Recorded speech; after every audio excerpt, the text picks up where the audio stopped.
Since October 7th, we've seen a rogues gallery of foreign terrorist organizations call for attacks against Americans and our allies. Hezbollah expressed its support and praise for Hamas and threatened to attack U.S. interests in the Middle East. Al-Qaeda issued its most specific call to attack the United States in the past 5 years. Al-Qaeda in the Arabian Peninsula called on jihadists to attack Americans and Jewish people everywhere. ISIS urged its followers to target Jewish communities in the United States and Europe. That was FBI Director Christopher Wray testifying today for the House Homeland Security Committee on the growing threats the U.S. faces worldwide, particularly after the October 7th terrorist attack by Hamas. Wray testified alongside Homeland Security Secretary Alejandro Mayorkas and Christine Abizaid, director of the National Counterterrorism Center. Republicans largely used the hearing as an excuse to attack Secretary Mayorkas on the Biden administration's border policy after the caucus tried and failed to pass an impeachment resolution against Mayorkas yesterday. Joining our conversation, NBC News Justice and Intelligence correspondent Ken Delaney, and Rick is back with us. Ken, did the FBI director detail specific ways that they're countering extremist threats here at home? Not really, Alicia. I think what's interesting about this is the FBI director is speaking in a different way than the FBI used to speak about the terrorist threat. They used to talk in terms of, do we have evidence of a credible threat, of a plot, particularly of terrorists abroad trying to infiltrate the United States. Now they talk about what they're seeing on social media and what Al-Qaeda and other groups are saying, because they've realized that they have to do that. And January 6th was in part a lesson.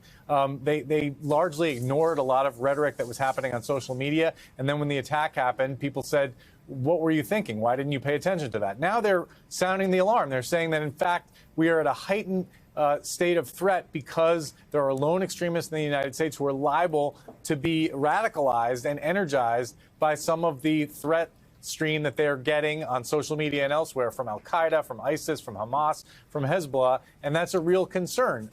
There's not a lot the FBI can do about that, frankly, other than to be vigilant and to communicate with local law enforcement and to try to find people who cross the line on social media.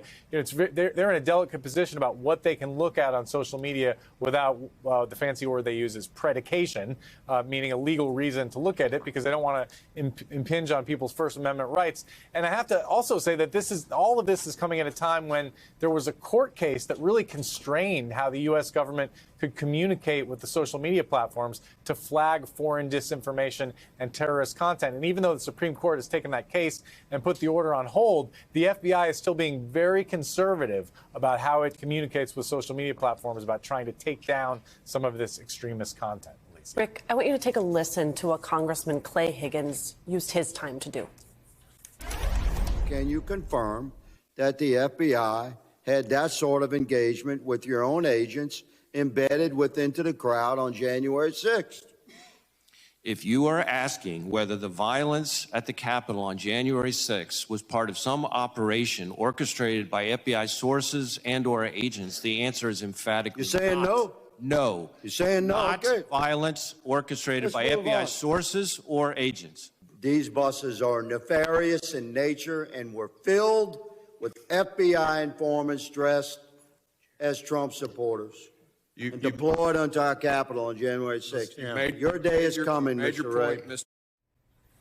Can you imagine that here we are talking about heightened threats from all over the globe, and what Republicans choose to focus on are debunked conspiracy theories? That makes us less safe.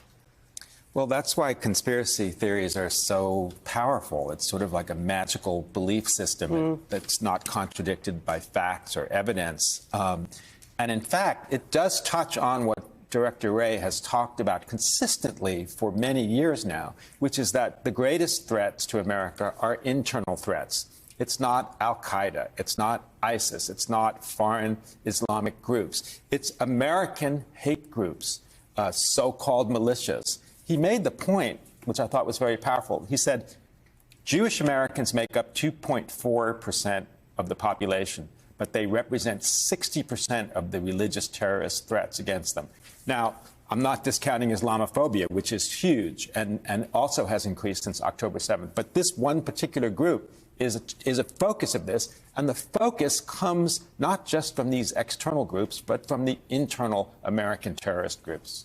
Among the rogue gallery. Ken, it seemed at one point Marjorie Taylor Greene, she got a little confused about which agency the FBI director works for. Let me play you that exchange.